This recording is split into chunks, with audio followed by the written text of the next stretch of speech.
واحد من أنجح الرؤساء في تاريخ كرة القدم المغربية بل في الإفريقية والعالمية، فوزي القجع.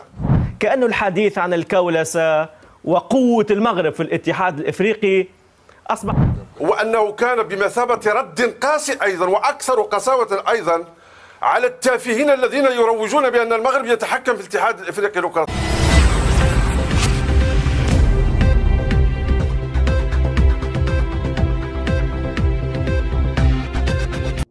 فقط باش نبقى في نقطة مهمة جدا مع الأستاذ محمد الميغودي، باش نخرج لأنه أعتقد أنه كرة القدم التونسية أستاذ محمد الميغودي يجب أن نخرج من إطار مدرب ومدرب لم ينجح ومدرب فاشل واتحاد فاشل، لأنه أعتقد أنه المشاكل أعمق من هذا بكثير.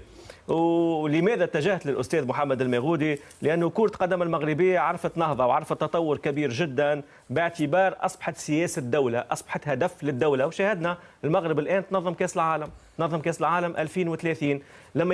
لما الدولة تصبح هي اللي تاخذ يعني تقريبا كل شيء بيديها، توفر الامكانيات، خاصه توفر البنيه التحتيه، تساهم في تدعيم المنتخب الوطني وتدعيم الانديه، تتغير المعطيات. واعتقد هذا هو المطلوب، لازم نظره استراتيجيه ولكن نظره دوله بالاساس. استاذ محمد الميغودي.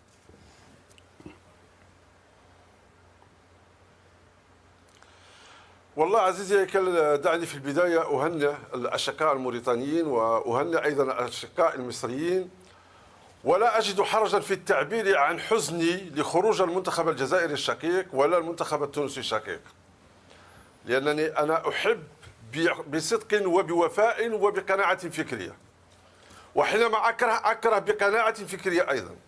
ولكن تألمت لخروج الأشقاء الجزائريين وتألمت لخروج أيضا الأشقاء التونسيين.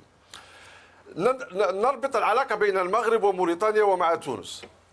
موريتانيا الآن، وأنا لا أتفق معكم في استعمال كلمة المفاجأة، لأنها تجني ثمار سياسة دولة موريتانيا في النهوض بكرة القدم داخل موريتانيا.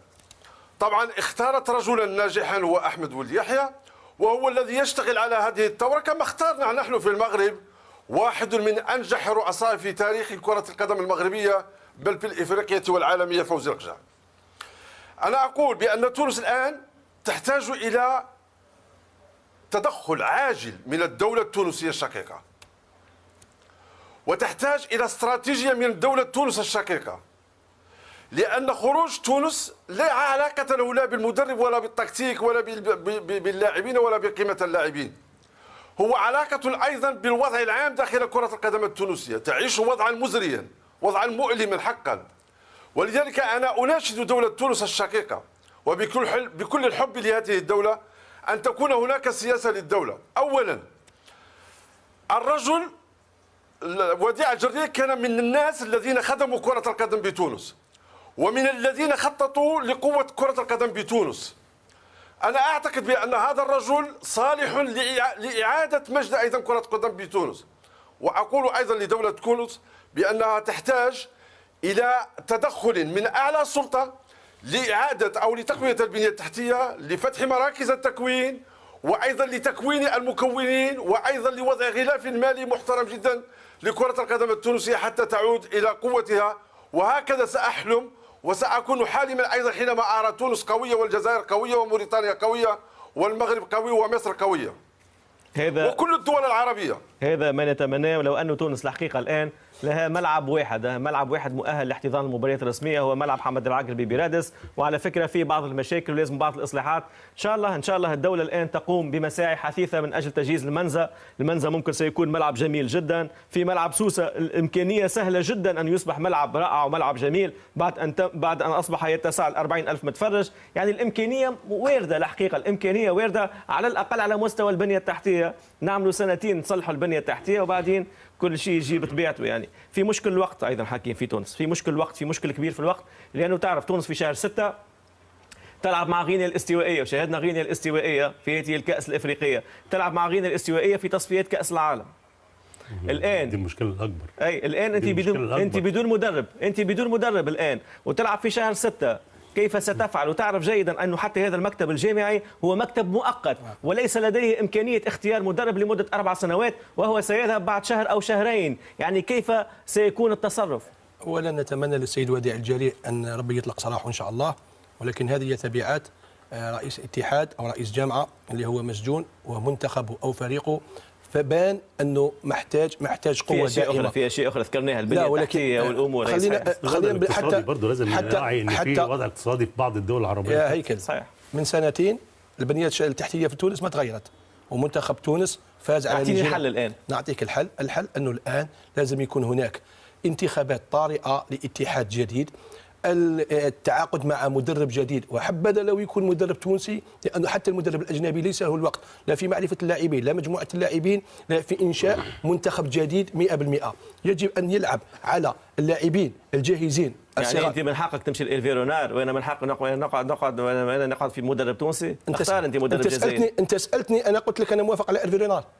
اولا الفيرونار هو ماسك المنتخب الوطني الفرنسي النسوي، وعنده معاه منافسات طلب عرض. صحيح. الاولمبيات. الجزائر عندها منافسه دوليه في شهر مارس، ومنافسه كاس افريقيا كاس العالم اقصائيات كاس العالم في شهر جوان. يعني حتى احنا شوف تونس والجزائر في نفس الطريق، في نفس الوعاء، في نفس المشاكل، فقط انه احنا الان عندنا اتحاد عنده شخصيه، عنده قرارات صارمه، عرف كيف يتخذ القرارات في وقتها، لكن بقي ان يكون هناك اختيار مميز لاننا نشوف القرارات الاتحاد في وقتها مش متاخره. لا، لان هذا الرئيس الجديد، هذا عنده 3 شهور من اللي جاي.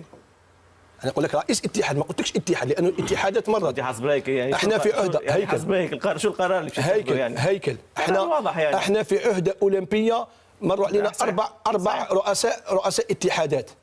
وهذا غير عادي. اذا هذا رئيس الاتحاد الجديد وليد صادي الان اتخذ القرار الذي ربما لم يجرؤ عليه سابقيه في اتخاذه، لكن اذا عدنا الى تونس يا هيكل نقول انه تونس لا تستحق هذا، واظن ان تونس ايطاليا افريقيا كان يجب ان تكون في الثمن النهائي. والله العظيم احنا تعرف شنو اللي كمل علينا؟ ايطاليا افريقيا ونسور قرطاج وما بعرف وملوك واسود ما بعرف شو. والله العظيم هذا اللي كمل علينا، والله كمل علينا، وكمل انت ايطاليا افريقيا.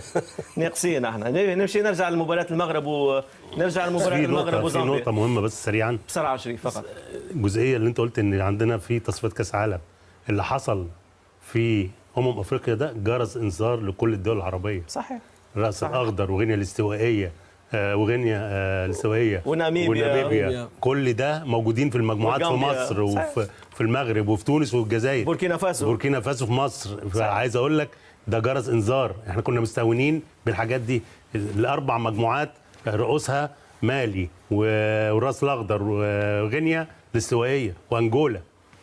نمشي لمباراة المغرب وزامبيا، نمشي للأستاذ محمد الميغودي. مغرب وزامبيا مع الأستاذ لن أتحدث عن المباراة، بعد قليل سنتحدث عن المباراة مع الطاقم الفني للبرنامج، ولكن أستاذ سأعود لعقوبة وليد الركراكي اللي كانت 4 مباريات، فيها مباراتين مع تأجيل التنفيذ. ألا ترى أنها عقوبة قاسية نسبيا؟ أنا الحقيقة شفتها قاسية ليس في العقوبة فقط، ولكن حتى في طريقة العقوبة، أنك ترسل المدرب يوم مباراة مهمة جدا. العقوبة تتم يوم مباراة ثالثة ومهمة للمنتخب المغربي في كأس أفريقيا. أعتقد كأنه، خلينا نكون واضحين، احنا في برنامجنا نتحدث بصراحة وبوضوح، كأنه الحديث عن الكولسة وقوة المغرب في الاتحاد الإفريقي أصبح لها تأثير سلبي، والاتحاد الإفريقي كأنه يحاول أن يبعد تهمة غير موجودة عنه.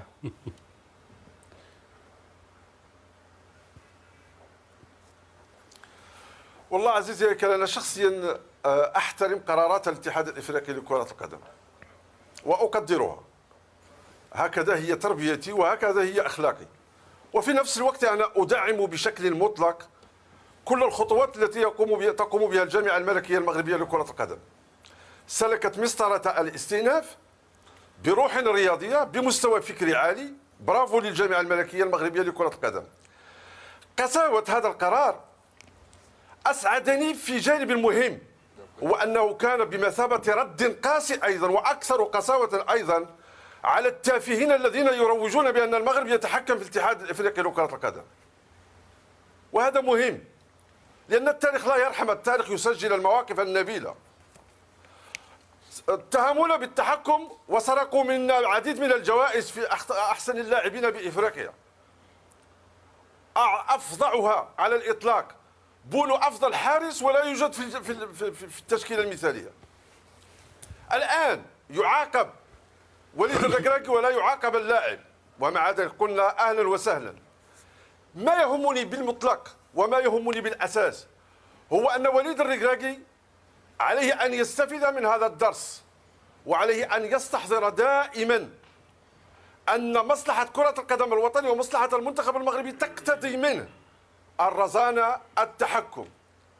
في قساوة هذا القرار أيضا أعطانا بأن داخل الطاقم التقني للفريق الوطني المغربي، وهذا جميل جدا أيضا، أعطانا بأن مساعدي وليد الركراكي في مستوى عالي قادوا المقابلة بكفاءة كبيرة وكبيرة جدا. ولكن الأجمل يا عزيزي هيكل والأروع في هذه القساوة أيضا هي تلك الحركة الأخلاقية، الحركة التربوية، الحركة التضامنية للاعبين مع الناخب الوطني وليد الركراكي. وهنا أطرح السؤال بهذه البساطة، أقول أي أخلاق، أي تربية هاته، أي تضامن هاته؟ قدمتم درسا بقطر في علاقة وفي مكانة الأم، واليوم تقدم لأبنائنا درسا أيضا في التضامن والتعاقد والتآزر. شكرا لأسود الأطلس، كل الاحترام للاتحاد الإفريقي، وكل المساندة أيضا للجامعة الملكية المغربية لكرة القدم في كل خطواتها. واضح أستاذ محمد المغودي. نمشي دقيقة مع شريف ومع ناصر البدوي للحديث عن المنتخب المغربي. شريف، أعتقد أن المنتخب المغربي لم يجد صعوبات في هذه البطولة إلى حد الآن، يجاري في المباريات وينتصر بنوع من السهولة رغم نتيجة 1-0، ولكن الحقيقة كانت في سيطرة واضحة للمنتخب المغربي. الاختبار الحقيقي سيبدأ أمام جنوب أفريقيا للمنتخب المغربي. مبارياته في دور المجموعات تحس ان هم عارفين حجم المباريات ومركزين وعارفين هم عايزين ايه من المباريات. فريق وصل لمرحله رابع عالم ونصف نهائي كاس عالم، فعارفين يعني خبره المباريات دي والتعامل مع الدور الاول. ما بذلوش مجهود كبير جدا، ما وروناش كل اللي عندهم في الدور الاول، لكن بدايه الاختبار الحقيقي للمنتخب المغربي، وان شاء الله يكون التوفيق حليفه امام المغرب ان شاء الله. هذا ما نتمناه للمنتخب المغربي. نكمل مع ناصر البدوي ثم نمشي لمافيولا مع كابتن تمام حمدون. مافيولا الجولة الثالثة أو بعض مباريات الجولة الثالثة. كابتن ناصر البدوي، ألا ترى أن المغرب عندها شيء أيضا مهم جدا؟ نجوم المغرب كرويا، نحكي فنيا، لم يخونوا المغرب. زياش في أفضل حالاته شاهدنا مرابط، سفيان مرابط قدم مباراة من طراز رائع جدا. شاهدنا أناحي موجود، شاهدنا بونو موجود. تشوف محمد صلاح، أشرف حكيمي، تشوف محمد صلاح في مصر المباريات اللي لعبها لم يكن موجود ثم أصيب. يوسف المساكني لم يكن موجود. رياض محرز لم يكن موجود.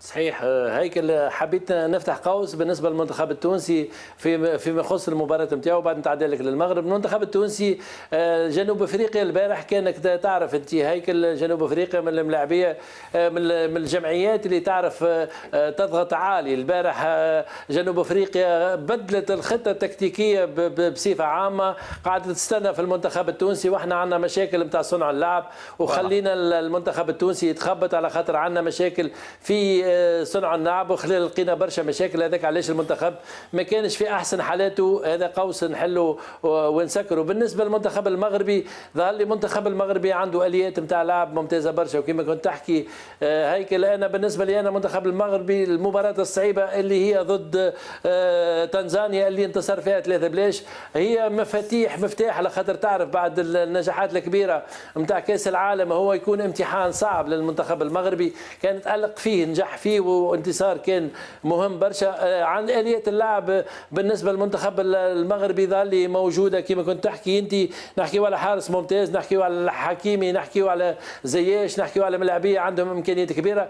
وخاصة انه الحاجة اللي ناقصة بعض المنتخبات اللي خاصة يكونوا فيها نجوم كما صلاح وكما محرز، انه الملاعبية ذوما الأداء نتاعهم ظهر لي قاعد من مباراة لمباراة قاعد يقنع. وهذيك الإضافة نتاع ملاعبي وقت اللي يمشي يلعب في المستويات العاليه ويعاود يجي للمنتخب نتاعو يعطي نفس الروح ونفس المردود باش الاضافه تكون موجوده. وهذه الاضافه اللي قاعد نشوف فيها، وهذا ظهر لي اللي قاعد يميز المنتخب المغربي الى حد الان.